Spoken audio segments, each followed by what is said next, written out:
छात्रों, स्टूडेंट्स, विद्यार्थियों। तो आज हम लोग पढ़ने जा रहे हैं क्लास 10th इकोनॉमिक्स का पहला चैप्टर डेवलपमेंट। और ये मेरा दूसरा वीडियो है। आप मुझे लगता है आपने इतना प्यार दिया और आपने पहला वीडियो पावर शेयरिंग पॉलिटी का देखा ही होगा। इस वीडियो को भी उतना ही प्यार दीजिए और ज़्यादा से ज़्यादा सब्सक्राइब कीजिए और लाइक कीजिए, जिससे ज़्यादा रीच बढ़े और मैं और भी ज़्यादा मोटिवेटेड हो करके आपके लिए वीडियोस डिफरेंट एनसीईआरटीज़ का लाते रहूं। फ़िलहाल मेरा उद्देश्य अभी केवल क्लास 10th को पहले कंप्लीट कराना है, फिर मैं और भी क्लासेस के लिए लाऊंगा। तो चलिए अब बात करके टाइम वेस्ट ना करते हुए हम लोग इस चैप्टर को शुरू करते हैं। तो जैसा कि आपको देखने को मिल रहा है, चैप्टर का नाम है डेवलपमेंट। हम लोग पढ़ेंगे डेवलपमेंट के बारे में। तो क्या है डेवलपमेंट? देखिए, डेवलपमेंट सबके लिए अलग अलग परिभाषित है और सबके लिए डेवलपमेंट का क्राइटेरिया, डेवलपमेंट का जो गोल है, एस्पिरेशन है, अलग अलग है। सबके लिए डेवलपमेंट का अलग पैरामीटर है। किसी के लिए प्रॉपर्टी खरीदना डेवलपमेंट है, किसी के लिए घर खरीदना, किसी के लिए कार खरीदना, किसी के लिए मेंटल सेटिस्फैक्शन डेवलपमेंट है, किसी के लिए सुकून से रहना डेवलपमेंट है। तो डेवलपमेंट का पैरामीटर अलग है। कोई देश इंफ्रास्ट्रक्चर में बहुत अच्छा कर रहा है, कोई मैन्युफैक्चर में बहुत अच्छा कर रहा है, कोई सर्विस सेक्टर में। तो सबके लिए डेवलपमेंट का अलग अलग पैरामीटर है। तो उसी को ध्यान में रखते हुए हम लोग डेवलपमेंट को इसमें पढ़ेंगे। तो देखिए, डेवलपमेंट मेरे अकॉर्डिंग एक ऐसा परिस्थिति है जब आप सिचुएशन को एक स्टिपुलेटेड पीरियड ऑफ टाइम में क्या करते हो, चेंज करते हो। जब आप अपने डिफरेंट एस्पिरेशंस को, गोल्स को फुलफिल करते हो और आप गुड से बेटर और बेटर से बेस्ट की तरफ जब आप बढ़ते हो, तो ये डेवलपमेंट है। जैसे इस पिक्चर में ही देखो, इस कार वाले को लगता है कि ये जो बूढ़ी अम्मा है, ये डेवलप होना ही नहीं चाहती है, जबकि इसकी सिचुएशन, इसका कंडीशंस बहुत अलग होगा, जिसके कारण ये वहाँ नहीं है जहाँ ये कार वाला व्यक्ति कार को ड्राइव करते हुए पहुंच चुका है। मतलब ये इसे लगता है मैंने कार खरीद लिया तो मैं डेवलप हूँ, लेकिन इसका इसका सिचुएशन अलग हो सकता है। तो डेवलपमेंट सबके लिए अलग अलग है। और जहाँ तक डेवलपमेंट का सवाल है, तो डेवलपमेंट हमारे पास्ट पे डिपेंड करता है। हमारा जो प्रेजेंट है, our present is influenced by our past, और यही हमारे डेवलपमेंट को इंस्पायर करता है। कैसे इसको हम लोग समझेंगे? जैसे मान लो कि मेरे पास कार नहीं है, मेरे दोस्तों के पास कार है, उनके फादर्स के पास कार था, उनके ग्रैंड पेरेंट्स भी कार चलाते थे। तो मुझे ऐसा फील हुआ कि जनरेशनली मेरे घर में कार का कोई कल्चर नहीं है, और जिस दिन मैं कार खरीद लूँगा उस दिन मैं भी डेवलप हो जाऊँगा। तो यहाँ कार को मैंने एक पैरामीटर बना लिया अपने डेवलपमेंट और अपने डेवलप होने का। तो देखो, सबके लिए डेवलपमेंट जो है वो क्या है, सबके लिए डेवलपमेंट का परिभाषा अलग अलग है। ठीक है, और हमारे पास्ट से ही हमारा डेवलपमेंट का फ्यूचर ड्राइव आगे आता है। ठीक है ना? जैसे हमने पास्ट में, हम आपको याद होगा एंशिएंट टाइम में हम लोग व्हील्स पे, हमारे अर्ली मैन्स ने व्हील्स का आविष्कार किया, और आज उस व्हील से हम लोग हवाई जहाज तक, और हम लोग हवाई जहाज तो बहुत छोटी बात हो गई, हम लोग तो मार्स तक जा रहे हैं। ठीक है, तो ये है डेवलपमेंट। अब डेवलपमेंट हर व्यक्ति के लिए एक जैसा नहीं हो सकता है। डेवलपमेंट के लिए एक चीज़ जान लो कि हम कैसा जीवन जीना चाहते हैं। Where would we like to reach, where would, what would we like to achieve, how the life would be. ये सारे डेवलपमेंट के एस्पेक्ट्स हैं, और हम इसमें जिसका जवाब ढूंढ रहे हैं, हमारे लिए वही डेवलपमेंट हमारा गोल है। तो डिफरेंट पीपल के लिए जो डेवलपमेंट है वो डिफरेंट गोल्स के साथ आता है। जैसे हम इसको एक बेहतर एग्जांपल डैम से समझेंगे कि डैम्स जब बनाए जाते हैं, तो डैम्स इंडस्ट्रियलिस्टों के लिए डेवलपमेंट का एक पैरामीटर है, क्योंकि इंडस्ट्रियलिस्ट उस डैम से क्या लेंगे, उस डैम से उनको इलेक्ट्रिसिटी मिलेगा जो उनके इंडस्ट्रीज को रन करने में हेल्प करेगा। लेकिन जब वही डैम बनेगा, तो वो डैम ट्राइबल पीपल के लिए एक कर्स हो जाएगा। क्यों? क्योंकि उनको अपने जगह से डिस्प्लेस होना पड़ जाएगा, उनका लैंड सबमर्ज हो सकता है, उनकी खेती बाड़ी तबाह हो सकती है। तो एक और डेवलपमेंट किसी के लिए बून है तो किसी के लिए कर्स है। तो इस तरह हम कह सकते हैं कि डेवलपमेंट जो है ना, वो टू एज स्वॉर्ड की तरह होता है। It may be constructive for someone but may be destructive for another person. जैसे इस रिक्शा व पुलर को ही देखो आप, कि ये अपने बच्चे को समझाता है कि हम जिस कंट्री में रह रहे हैं वहाँ पर तुम एक रिक्शा पुल कर लो, यही हमारे लिए डेवलपमेंट है। इट मीन्स उसे अपने सिचुएशन का भान है, वो उस अंदाज़ा लगा सकता है कि हमारे देश में इतनी कमी है रिसोर्सेज की, या अदर मैटर्स की, अदर थिंग्स की, कि हम अगर रिक्शा पुल करके ही जीवन को अपना बिता दे, वो हमारे लिए एनफ है। तो हर के लिए डेवलपमेंट और डेवलपमेंट से रिलेटेड गोल्स क्या हैं, अलग अलग हैं। डेवलपमेंट सबके लिए एक जैसा नहीं है। सब लोग अपने अपने तरह से इसको क्या करते हैं, डिफाइन करते हैं। अब देखो, आखिर डेवलपमेंट जो है वो कैसे हम लोग डेवलपमेंट को अपने इनकम से रिलेट करते हैं और इनकम को the best parameter of development माना जाता है। तो इसके लिए हम लोग देखेंगे इनकम को। देखो जनरली आज भी जो सबसे ज़्यादा कमाता है उसको डेवलप माना जाता है। मान लो तुम्हारी इनकम लाखों में करोड़ों में है और मेरी इनकम बहुत कम हज़ारों में है, तो ऑब्वियसली लोग तुम्हें ज़्यादा सक्सेसफुल और डेवलप मानेंगे, मुझे कम। तो income is the best parameter to be called as a developed person, और किसी को डेवलप्ड या किसी कंट्री को डेवलप मानने का भी यही पैमाना सबसे ज़्यादा यूज़ किया जाता है। लेकिन इसके अलावा भी मनुष्य का, हम इंडिविजुअल्स का बहुत सारा गोल्स होता है, जिस गोल्स के लिए हम लोग रात दिन मेहनत करते हैं। पैसा ही सब कुछ नहीं होता है, ये कहने की बात है। देखो, बेटर इनकम जो है, regular work, decent price for crops, obviously ये किसानों के लिए, तो ये हमारा गोल्स होता है। और जब हम इन गोल्स को अचीव करते हैं तो हम कहते हैं कि हाँ, हम डेवलपमेंट की ओर जा रहे हैं। लेकिन बहुत सारे लोगों के लिए, रुको, केवल ये ही गोल नहीं है। किसी के लिए फ्रीडम डेवलपमेंट का गोल है, किसी के लिए इक्वालिटी, किसी के लिए विदाउट डिस्क्रिमिनेशन सोसाइटी में इक्वली ट्रीटमेंट पाना डेवलपमेंट है। तो पैसा, रुपया, गाड़ी घोड़ा, ये सारे मटेरियल गुड्स हैं और इनको अचीव करना डेवलपमेंट नहीं है। इसके अलावा भी बहुत सारे नॉन मटेरियल थिंग्स हैं जो भी हमारे जीवन जीने के लिए बहुत ही इंपॉर्टेंट होते हैं, ठीक है। और जब तक हम उन गोल्स को अचीव नहीं करते हैं तब तक हम नहीं कह सकते हैं कि हाँ, हम डेवलप्ड हैं। तो यहाँ देखने को मिल रहा है कि इनकम के साथ साथ और भी अदर गोल्स हैं, जिसको हम लोग, इन अदर गोल्स को क्वालिटी ऑफ लाइफ कहते हैं। क्या कहते हैं? Quality of life. और हमारी लाइफ की क्वालिटी इन गोल्स पे ही डिपेंड करती है। अब जैसे इसको समझो, ये मोहतरमा है, ये बेचारी बहुत कमाती हैं अपने घर में। इतना कमाती हैं कि इनके घर में सब इनको कामधेनु बना चुका है। मतलब आप कामधेनु समझते होंगे, हमारे शास्त्रों में उसका ज़िक्र है, मैं वहाँ नहीं जाऊँगा। अब ये एक दिन बिफर जाती हैं और कहती हैं कि भाई सबको मुझसे क्या, केवल पैसा चाहिए। मेरी पर्सनल इमोशंस, खुशी, उसका क्या? उसके बारे में किसी को चिंता नहीं है। सब मुझसे केवल पैसा चाहते हैं, ये नौकरी कर लो, वो नौकरी कर लो। मेरे लिए खुश रहना ज़्यादा इम्पोर्टेंट है। तो इस मोहतरमा के लिए इसकी happiness is the main goal, और वही इसका क्या है, डेवलपमेंट का गोल है। तो इसके लिए डेवलपमेंट देखो कैसे अलग है। तो इसी तरह मैंने बताया कि सबके लिए डेवलपमेंट क्या है, अलग अलग है। लेकिन जनरली हमारे समाज में जो क्वालिटी ऑफ लाइफ है, हैप्पीनेस, इमोशंस, लव, ये सबको आमतौर पर इग्नोर कर दिया जाता है। और जो जितना बेटर इनकम कमाएगा, जिसका स्टेटस जितना ज़्यादा ऊपर होगा, उसी को हम लोग बहुत ज़्यादा डेवलप मानते हैं।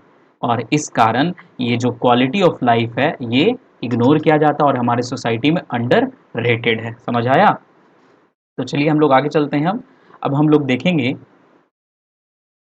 नेशनल डेवलपमेंट को, ठीक है। लेकिन उसके पहले हम लोग थोड़ा सा आ जाते हैं जॉब के एग्जाम्पल पे। बहुत सारे लोग जॉब्स को भी डेवलपमेंट का एक पैरामीटर समझते हैं, तो उसको हम लोग देख लेते हैं ज़रा।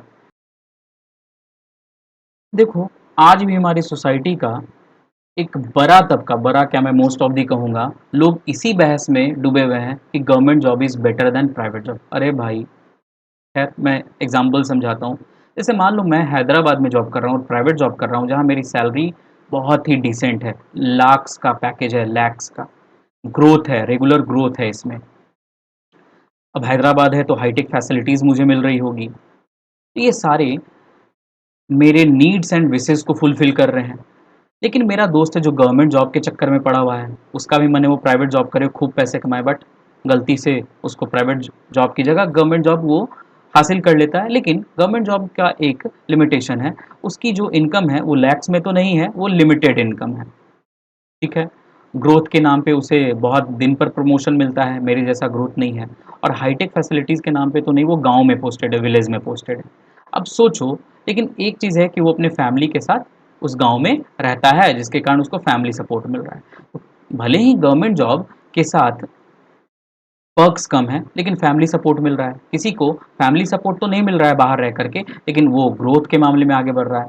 तो ये डिबेट का मुद्दा नहीं है कि गवर्नमेंट जॉब बेटर है प्राइवेट जॉब, लोगों के लिए गोल अलग हो सकता है। किसी को प्राइवेट जॉब पसंद है और उसमें ग्रोथ करके उसके लिए वही डेवलपमेंट है, किसी को फैमिली के साथ रह के गवर्नमेंट जॉब करना। ये लोगों के इंडिविजुअल के मेंटालिटी पे डिपेंड करता है, लेकिन हमारा सोसाइटी तो सोसाइटी है, सबको सरकारी ये नौकरी चाहिए भाई। खैर, इस बहस को हटाते हैं। तो मेरा कहने का मतलब है कि डेवलपमेंट किसी एक गोल से निर्धारित नहीं होता है। Development is a mixture of goals, mix of goals, ठीक है। और हम लोग डेवलपमेंट को तभी परिभाषित करेंगे जब हम बहुत सारे गोल्स को एक साथ अपने तय किए गए पैरामीटर पे क्या कर लें, अचीव कर लें। जैसे एक और एग्जांपल हम लोग लेते हैं वर्किंग वुमेन का। अब देखो, जनरली वर्किंग वुमेन अगर है तो वो पेड होती है, उसको पैसा मिलता है, चाहे वो गवर्नमेंट जॉब कर रही हो या प्राइवेट जॉब कर रही हो। तो ऐसे में उसको हाउस शेयर में इक्वलिटी शेयर मिलता है। इक्वल शेयर मतलब उसको काम कम करना पड़ता है बनस्पत जो हाउस होल्ड लेडीज़ होती हैं, जो घरेलू महिला होती हैं, और उनका रिस्पेक्ट और डिग्निटी उनके सोसाइटी में, उनके फैमिली में, रिलेटिव्स में बढ़ जाता है। और ये सब तभी पॉसिबल हो जा पाता है जब वो कंट्री या वो जिस जगह पे वो रहती हैं वो सेफ्टी और सिक्योरिटी को बहुत ज़्यादा महत्व देता है, और वहाँ पर सेफ्टी और सिक्योरिटी का ध्यान रखा जाता है, तभी वो ऐसे एनवायरनमेंट में बाहर जाके जॉब कर पा रही है। सोचो, तो गवर्नमेंट का एक रिस्पॉन्सिबिलिटी है safety and secured environment provide करना, और जिस कंट्री में सेफ्टी और सिक्योरिटी जिस स्टेट में होगा वहाँ की महिलाएं भी बाहर जाकर काम करेंगी। तो डेवलपमेंट का एक ये भी एस्पेक्ट है कि इन्वायरमेंट सराउंडिंग कितना सेफ है, जिससे वहाँ पर विमेन को भी बाहर जाकर काम करने का मौका मिले। तो विमेन यहाँ इनकम तभी कर पा रही है क्योंकि यहाँ पर इन्वायरमेंट क्या है, सेफ एंड सिक्योर है। तो डेवलपमेंट का एक एस्पेक्ट ये भी है कि सेफ एंड सिक्योर इन्वायरमेंट होना चाहिए, ठीक है। तब जाकर के बहुत सारे जो लोग हैं जो चाहते भी हैं कि वो बाहर जाकर कमा सकें, वो कमाते हैं, ठीक है। अब हम लोग देखेंगे कि ठीक है, चलो ये तो पर्सनल इंडिविजुअल गोल्स था। कोई भी कंट्री को कैसे हम लोग डेवलपमेंट के पैरामीटर्स पे देखते हैं। तो देखो, डिफरेंट कंट्रीज़ के लिए डिफरेंट लोगों का अम, जो विचार हो सकता है, आइडिया हो सकता है, वो डेवलपमेंट को लेकर के डिफरेंट हो सकता है। जैसे तुम एक ही स्कूल का ही एग्जांपल लो, एक स्कूल के एक क्लास में एक क्लास में हम किसी भी स्टूडेंट को कैसे बोलते हैं कि स्टूडेंट बहुत अच्छा है, ये बेस्ट है। तो क्या वो स्टूडेंट केवल पढ़ने में अच्छा है तो अच्छा है? नहीं। मान लो कि राम जो है वो पढ़ने में बहुत तेज है तो अच्छा है। तो श्याम जो है वो पढ़ने में अच्छा नहीं है, लेकिन वो बहुत अच्छा फुटबॉल खेलता है, और वो फुटबॉल में उसके जैसा कोई उस स्कूल में नहीं है। तो क्या श्याम अच्छा नहीं है? श्याम भी अच्छा है। उसी तरह मोहन जो है उसको एक्सपेरिमेंट्स में बहुत मज़ा आता है, और वो कई तरह की इनोवेटिव चीज़ें अपने इनोवेशंस को आगे करते हुए बनाता है। भले वो आर्ट्स में अच्छा नहीं है, सोशल में अच्छा नहीं है, लेकिन इनोवेशंस में अच्छा है। तो क्या है, अच्छा स्टूडेंट नहीं है? तो यहाँ डिफरेंट स्टूडेंट्स के लिए केवल हम वो पढ़ने में अच्छा है तो वो डेवलप कहा जाएगा, वो बेस्ट कहा जाएगा, ये नहीं। मिक्स ऑफ गोल, यही याद रखो। जहाँ मिक्सचर ऑफ गोल्स, सारे पैरामीटर्स को, सारे एट्रीब्यूट्स को जब हम लोग कंसिडर किए, उस बेसिस पे हम लोग तय किए कि कौन बेस्ट है और कौन एक बेहतरीन इंटेलिजेंट स्टूडेंट है। तो उसका पैरामीटर अलग हो सकता है। उसी तरह किसी भी देश का डेवलपमेंट किसी एक पैरामीटर पे डिपेंड नहीं करता है कि वो देश में इतने लोग हैं और उस देश में इंफ्रास्ट्रक्चर बहुत अच्छा है तो वो देश डेवलप होगा, नहीं। बहुत सारे पैरामीटर्स और कैरेक्टरिस्टिक्स, एट्रीब्यूट्स हैं जिससे उस देश, उस कंट्री का डेवलपमेंट तय किया जाता है। और ये डेवलपमेंट का नोशन किसी के लिए सेम भी हो सकता है और बहुत सारे लोगों के लिए कॉन्फ्लिक्टिंग भी हो सकता है। सब लोग एक चीज़ पे सहमत नहीं हो सकते हैं, यही तो हमारी सोसाइटी की खासियत है। तो कोई भी देश का जो डेवलपमेंट है वो डिफरेंट एट्रीब्यूट्स पे डिपेंड करता है, और उस डिफरेंट एट्रीब्यूट्स में हम लोग कुछ एट्रीब्यूट्स को देखेंगे, जिसमें सबसे पहला है इनकम। तो हम लोग इनकम बेसिस पे किसी भी कंट्री को देखते हैं कि वो कंट्री कितना डेवलप है। जिस कंट्री का नेशनल इनकम जितना ज़्यादा होगा उसको ज़्यादा डेवलप माना जाएगा। अब नेशनल इनकम बड़े देशों का ज़्यादा हो सकता है, छोटे देशों का कम। तो ये भी क्राइटेरिया क्या हो गया, ये भी क्राइटेरिया बहुत ही छोटा पड़ने लगा। तब हमने डिसाइड किया इनकम में भी कैसा इनकम, पर कैपिटा इनकम। अब पर कैपिटा इनकम को क्या कहते हैं, तो इसको जरा हम लोग ध्यान देंगे। पर कैपिटा इनकम को हम लोग एवरेज इनकम भी कहते हैं। अब एवरेज इनकम कैसे निकालेंगे, तो उस कंट्री का जो टोटल नेशनल इनकम है उसको हम उस कंट्री के टोटल पॉपुलेशन से डिवाइड करेंगे, तब जाके हमारा निकलेगा पर कैपिटा इनकम। तो per capita income is defined as the total income of the country divided by total population. It is also known as average income. और ये एक बेस्ट क्राइटेरिया है जिससे हम किसी कंट्री के डेवलपमेंट को मेज़र करते हैं। इसके अलावा और भी चीज़ें हैं, जैसे हेल्थ हो गया, ठीक है? हेल्थ हो गया, हेल्थ के अलावा एजुकेशन हो गया, ये सारे पैरामीटर्स पे भी रखकर हम कंट्री के डेवलपमेंट को क्या करते हैं, मेज़र करते हैं। अब हम लोग नेशनल इनकम और आपके एवरेज इनकम पे ही कंट्रीज़ को हम लोग क्या करेंगे, थोड़ा मेज़र करते हैं कि कैसे कोई कंट्री डेवलप होता है। और अब देखो 2 कंट्रीज़ हैं जिसको हम लोग पर कैपिटा इनकम पे कंपेयर कर रहे हैं, ठीक है? तो देखो कंट्री ए में ये 5 लोग हैं जिनका इनकम दिया गया है और जो एवरेज इनकम है वो 50 के आता है, और कंट्री बी में भी 5 लोगों का एवरेज इनकम है 50 के। अब इस बेसिस पे, अब जब एवरेज इनकम के बेसिस पे देखो तो दोनों कंट्री क्या है, एवरेज इनकम में इनका टोटल नेशनल इनकम सेम है। लेकिन अब दोनों कंट्री में देखो कि कंट्री ए में जो सारे लोग हैं सबका एवरेज इनकम लगभग 10K के अराउंड है, ना कोई ज़्यादा ना कोई कम, सब लोग रिसोर्स पे इक्वली रिलायबल हैं। जबकि कंट्री बी में एक आदमी के हाथ में सबसे ज़्यादा रिसोर्स है, इनकम है, और बाकी सब बहुत ही मेगर इनकम के साथ हैं, लेकिन एवरेज इनकम में इसकी कंट्रीब्यूशन के कारण इक्वल आ जा रहा है।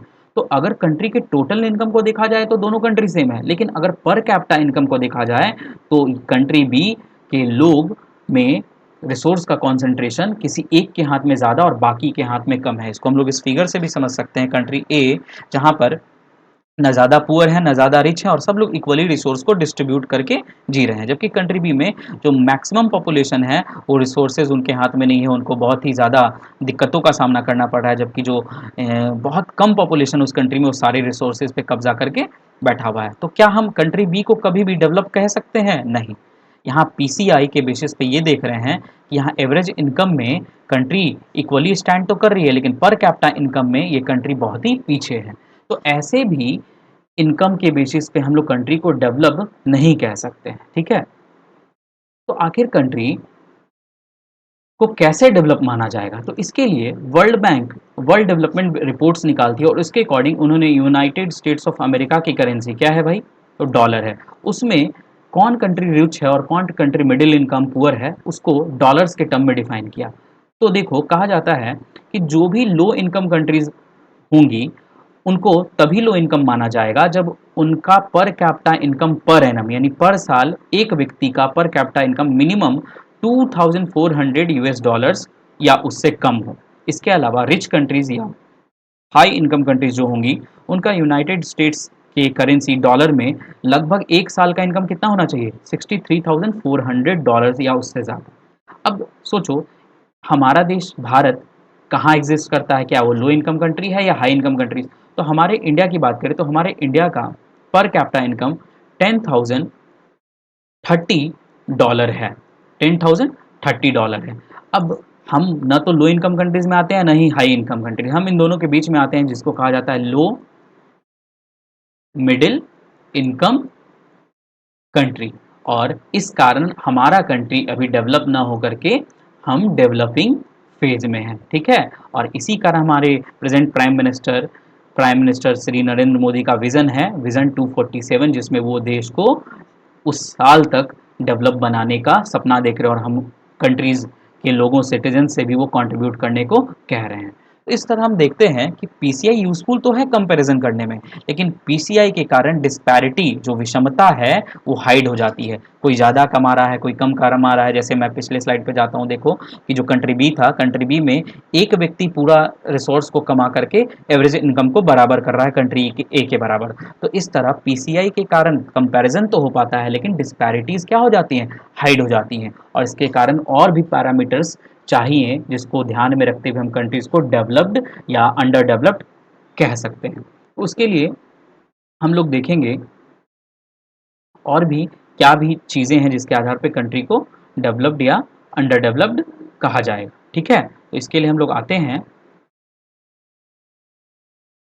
इनकम के अलावा और भी क्या गोल्स हैं जिससे हम लोग कंट्री को डेवलप मानते हैं। तो देखो इनकम के अलावा मैं अभी बता चुका हूँ और भी गोल्स हैं, जैसे क्वालिटी ऑफ लाइफ है, वो कब आएगा, जब अच्छा एजुकेशन मिलेगा, हेल्थ केयर अच्छा होगा, लोग मेंटली क्या रहेंगे, हैप्पी रहेंगे, सोसाइटी में इनोवेशन होता रहेगा, नई नई चीज़ें आएंगी, इंफ्रास्ट्रक्चरली वो कंट्री बहुत ग्रो करेगा, सर्विस सेक्टर में आगे जाएगा, तो ऑटोमेटिकली लोगों का इनकम क्या हो जाएगा, बढ़ जाएगा। तो इस तरह पब्लिक फैसिलिटीज़ भी इम्पोर्टेंट हैं किसी कंट्री के गोल्स के अचीवमेंट में, और इन पब्लिक फैसिलिटीज़ को प्रोवाइड करके ही कंट्री डेवलपमेंट के पैमाने पे और ज़्यादा बेहतर प्रदर्शन कर सकता है। और ये पब्लिक फैसिलिटीज़ हम लोग हमारे 3 स्टेट्स के एग्जांपल से देखते हैं। चलो पहले पर कैपिटा इनकम के मामले में ही देख लेते हैं हरियाणा को। तो हरियाणा में पर एनम पर कैपिटा इनकम देखो लगभग 2,64,000, केरला में 234, और बिहार सबसे मेगर इनकम के साथ पर एनम बिहार के लोग पर कैपिटा इनकम में सोचो कितना पिछड़े हैं, 48,000 कमाते हैं,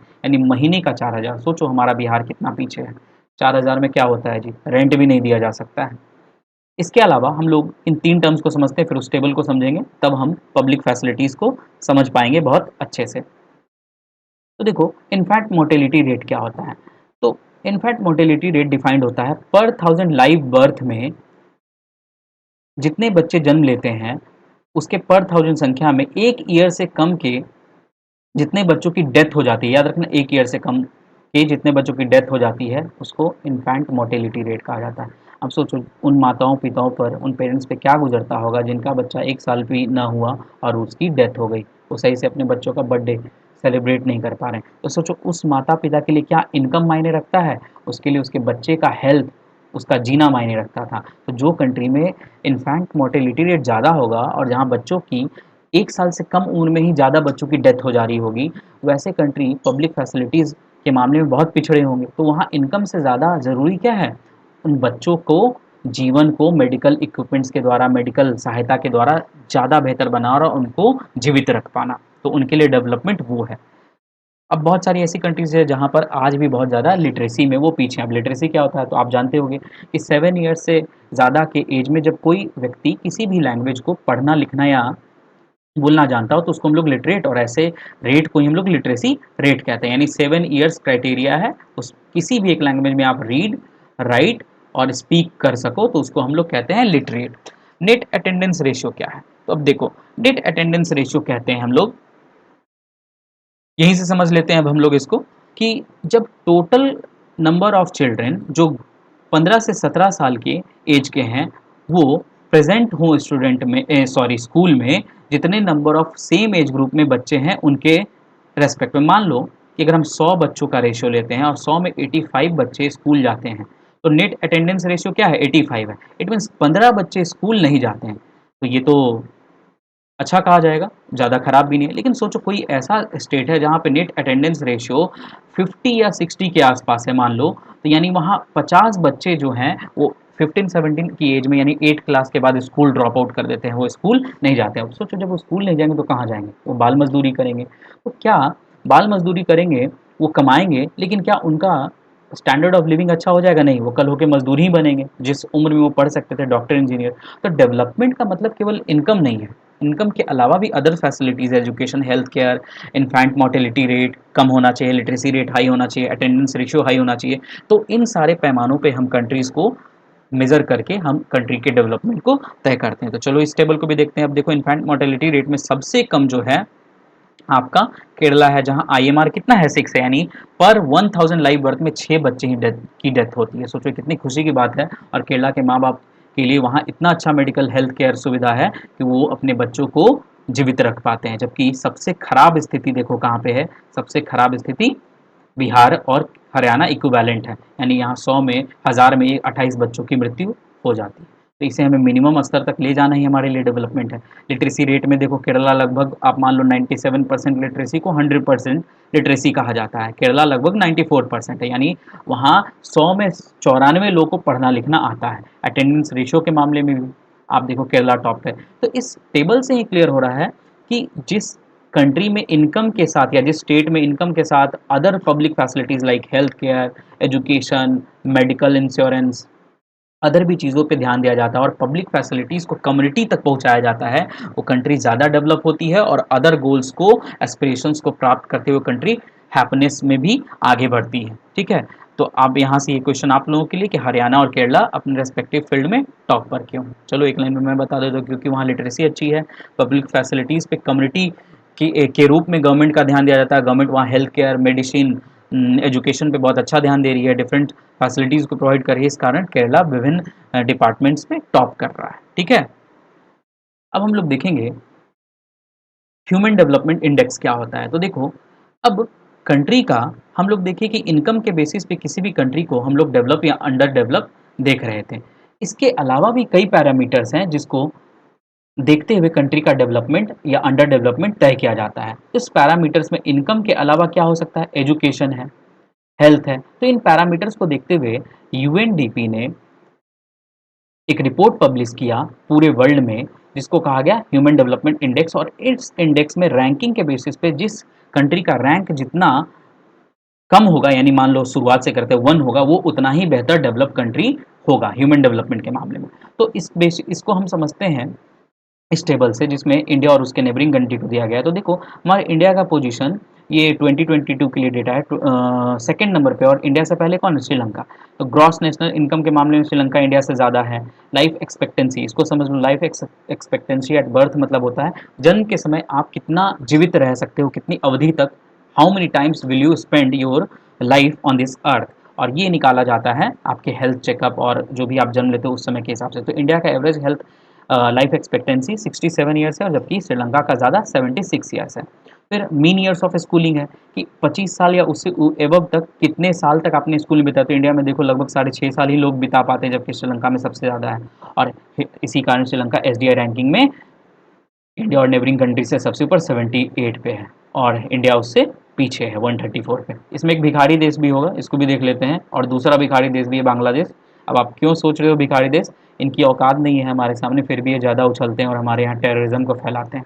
खैर, मैं टॉपिक से भटक गया, वापस टॉपिक पे आता हूँ। इन दोनों को इग्नोर ही करो, ये ज़िंदगी भर भिखारी ही रहेंगे। लेकिन अब सोचो, क्या केवल इन 3 पैरामीटर्स को तय करके हम ह्यूमन डेवलपमेंट इंडेक्स निकाल सकते हैं? केवल नहीं।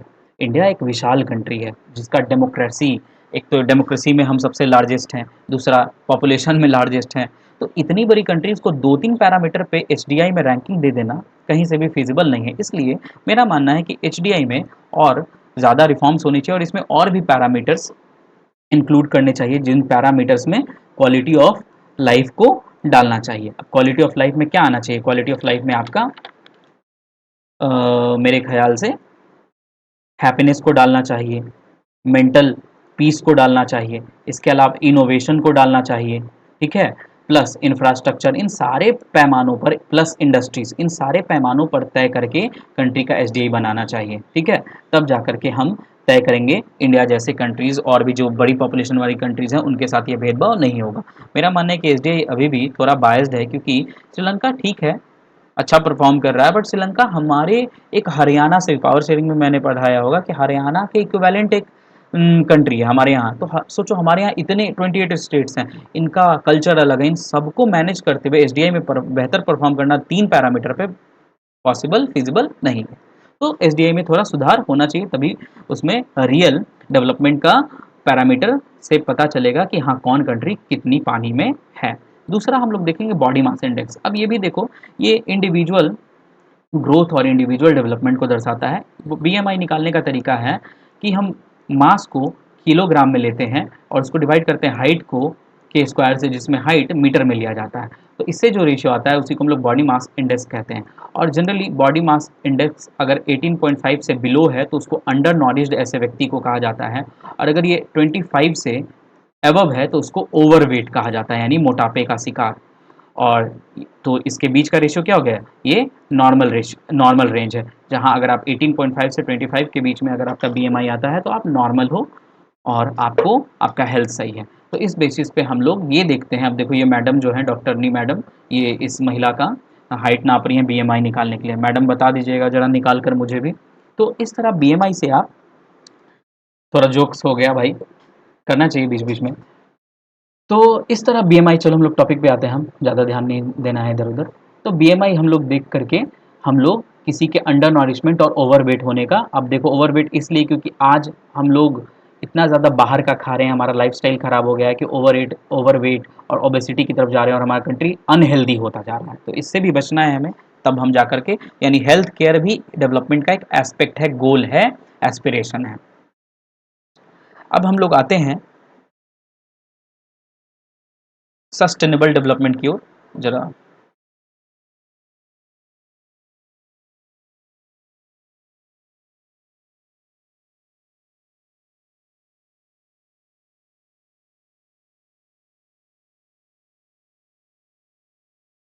अब देखेंगे हम लोग सस्टेनेबल डेवलपमेंट क्या होता है। तो सस्टेनेबल डेवलपमेंट को समझने के लिए हम लोग थोड़ा सा एक बात को समझते हैं। देखो, आज हम सबको क्या चाहिए? कार चाहिए, हम सबको एरोप्लेन से घूमना है, हम सबको मॉल्स चाहिए, हम सबको मनोरंजन के लिए भाई पार्क चाहिए। अब पार्क तो खैर ठीक है, पेड़ पौधा होता है, इसको हटा ही दो, गलत से मैं एग्जांपल ले लिया। हम सबको एंटरटेनमेंट के लिए क्या चाहिए? रिसॉर्ट जाना है, हमें बड़े बड़े अपार्टमेंट्स चाहिए। अब सोचिए ये सारे चीज़ कहाँ बनेंगे? धरती पे ही ना बनेंगे। अब धरती पे बनेंगे तो धरती से क्या गायब होगा? ऑब्वियसली जंगल गायब करना पड़ेगा, फॉरेस्ट। और जब फॉरेस्ट गायब होगा तो नेचुरल रिसोर्स खत्म होंगे, आप लोग जानते हो। अब जब रिसोर्स खत्म होंगे तो डेवलपमेंट की आड़ में हम लोग धीरे धीरे अपने इन्वायरमेंट को क्या कर रहे हैं? डिग्रेड करते जा रहे हैं। तो इसका नतीजा ये होगा कि हमारा जो आने वाला जनरेशन है, वो जनरेशन हमारे जैसा खुशनसीब नहीं होगा। उसे डेवलप्ड कंट्री तो मिलेगा, उसे मॉल्स मिलेंगे, अच्छी सड़कें मिलेंगी, बट उसे एनवायरनमेंट अच्छा नहीं मिलेगा, उसे पॉल्यूशन फ्री एनवायरनमेंट नहीं मिलेगा। तो इसी से बचने के लिए आज साइंटिस्ट और हमारे जितने भी थिंकर्स हैं, थिंक टैंक है, वो सस्टेनेबल डेवलपमेंट की ओर मूव करने को हर कंट्री को इंस्पायर कर रहे हैं या कंट्रीज से गुजारिश कर रहे हैं। अब ये क्या है भाई? तो कहता है कि जब आप डेवलपमेंट करो, बट उस डेवलपमेंट में इन्वायरमेंट का आप ख्याल रखते हुए, बिना उसको नुकसान पहुंचाते हुए जब आप डेवलपमेंट करते हो, उसी को हम लोग कहते हैं सस्टेनेबल डेवलपमेंट। यानी development without damaging environment is known as sustainable development. और इसकी ज़रूरत इसीलिए पड़ी क्योंकि आज हमारी दुनिया में धीरे धीरे पॉल्यूशन का लेवल इस स्तर तक पहुंच गया है कि पृथ्वी का एनुअल टेम्परेचर 1.5 डिग्री सेल्सियस से ऊपर जा चुका है। सोचो। और धीरे धीरे पृथ्वी बहुत गर्म होती जा रही है, आप देखते हो ना, क्लाइमेट चेंज, बेमौसम बरसात। खैर मैं ज्योग्राफी में घुस रहा हूँ, वापस आता हूँ। तो इसके लिए आपको ज़्यादा से ज़्यादा रिलायबल होना पड़ेगा, डिपेंडेंट होना पड़ेगा रिन्यूएबल्स रिसोर्सेज पे। रिन्यूएबल रिसोर्सेज क्या है भाई? वैसे रिसोर्स जिनको रिसाइकल किया जा सकता है, जैसे ग्राउंड वाटर। आप कितना भी यूज़ कर लो, लेकिन आप फॉरेस्ट लगाओगे, वाटर हार्वेस्ट करोगे, तो ग्राउंड वाटर को रिप्लेनिश किया जा सकता है। जबकि नॉन रिन्यूएबल रिसोर्सेज को हमें ख्याल रखना होगा, कम से कम यूज़ करना होगा, प्लस नॉन रिन्यूएबल रिसोर्सेज को प्रोटेक्ट भी करना होगा। अब कैसे प्रोटेक्ट करेंगे? तो भाई कम यूज़ करो, रिसाइकल करो, वेस्ट मत करो। जैसे नॉन रिन्यूएबल रिसोर्सेज वैसे रिसोर्सेज को कहते हैं जो रिसाइकल नहीं हो सकते, इजीली रिप्लेसनेबल नहीं है, और इनके रिसोर्स, इनकी जो अमाउंट भी है, आप कह सकते हो रिजर्व्स भी है, वो बहुत ही लिमिटेड है, और आने वाले टाइम में क्या हो जाएंगे? एग्जॉस्ट हो जाएंगे। जिसमें एक सबसे इंपॉर्टेंट रिसोर्स है क्रूड ऑयल, कोयल भी हो सकता है। जिससे देखो, वर्ल्ड का सबसे ज़्यादा रिजर्व जो है मिडिल ईस्ट के पास है, क्रूड ऑयल का, जिससे पेट्रोलियम बनता है। ठीक है, पेट्रोलियम जिसको हम कहते हैं, और पेट्रोल डीजल ये सब बनता है। और माना जाता है कि आने वाले 70 ईयर्स में समाप्त हो जाएगा। और यूनाइटेड स्टेट्स में जितना रिजर्व है वो 10.5 ईयर्स में, एवरेज पूरे वर्ल्ड में 50 सालों में पेट्रोल डीजल समाप्त हो जाएंगे। यानी आज से 50 साल बाद अगर मैं बात करूं, तो दुनिया में पेट्रोल डीजल स्वाहा। तो अब सोचो, जब स्वाहा हो जाएंगे तो क्या चीज़ पे चलोगे? पानी पे। तो पानी पे तभी ना चलोगे भाई मेरे, जब आप रिन्यूएबल रिसोर्सेज को डेवलप करोगे, उससे रिलेटेड टेक्नोलॉजी को डेवलप करोगे। अब टेक्नोलॉजी के मामले में तो हम लोग कुछ करते ही नहीं, हमें तो जाति धर्म करना है। टेक्नोलॉजी के नाम पे तो बस हम लोग हथियार भाला लेके घूमते चल जाते हैं। भाई सोचो, जब तक हम टेक्नोलॉजी को नहीं ज़्यादा या इनोवेशंस को आगे बढ़ाएंगे तो रिन्यूएबल नॉन रिन्यूएबल रिसोर्सेज खत्म हो जाएंगे। तो फिर क्या करोगे तुम बैठ करके? तो इसलिए हमें नॉन रिन्यूएबल रिसोर्सेज पे ध्यान देना है, और डेवलपमेंट ऐसा करना है कि हम अपने आने वाले जनरेशन्स को कुछ पॉजिटिव देकर जाएँ। ये ना कि वो जब उसको हम जो देकर जाएँ, वो थाली में सजा-सजा के गाली हमें देगा, ठीक है? कि क्या करके गया मेरे लिए सब लोग। तो भाई बिहारी हूँ, बिहारी एक्सेंट आएगा ही, और I proud to be Bihari. तो इसको समझो। हम लोग अब इस चैप्टर को ख़त्म करते हैं कि सस्टेनेबल डेवलपमेंट ज़रूरी है, और एनवायरनमेंट का प्रोटेक्शन करते हुए, बट हमारे दिमाग में हमेशा ये ख्याल रहना चाहिए, डेवलपमेंट का मतलब क्या है हमारे लाइफ में, हम कहाँ पहुँचना चाहते हैं, where do we want to reach, और what do you want to achieve, क्या प्राप्त करना चाहते हैं। ठीक है, और हमारे लाइफ का पर्सनल, सोशल और नेशन का क्या गोल है जिसको हम लोग अचीव करना चाहते हैं। इसी के साथ राहुल मेहता मैं साइन ऑफ कर रहा हूँ इस चैप्टर से, और मैं उम्मीद करता हूँ कि आप इस चैप्टर को उसी तरह प्यार दोगे या उससे ज़्यादा ही दोगे जो आपने पावर शेयरिंग में दिया। और ज़्यादा से ज़्यादा लाइक, सब्सक्राइब और शेयर करो। जो भी डाउट्स होगा आप मुझे कमेंट में पूछ सकते हो। इसके अलावा मैं जल्द ही अपना टेलीग्राम चैनल भी बना रहा हूँ, जहाँ आप मुझसे आप अपने डाउट शेयर कर सकते हो, और कोई भी चैप्टर जो आपको डाउटफुल हो और आपको जो पढ़ना हो सोशल से रिलेटेड, आप मुझे वो कमेंट कर सकते हो, जिससे मैं उस पे लेसन प्रिपेयर कर सकता हूँ। तब तक के लिए धन्यवाद।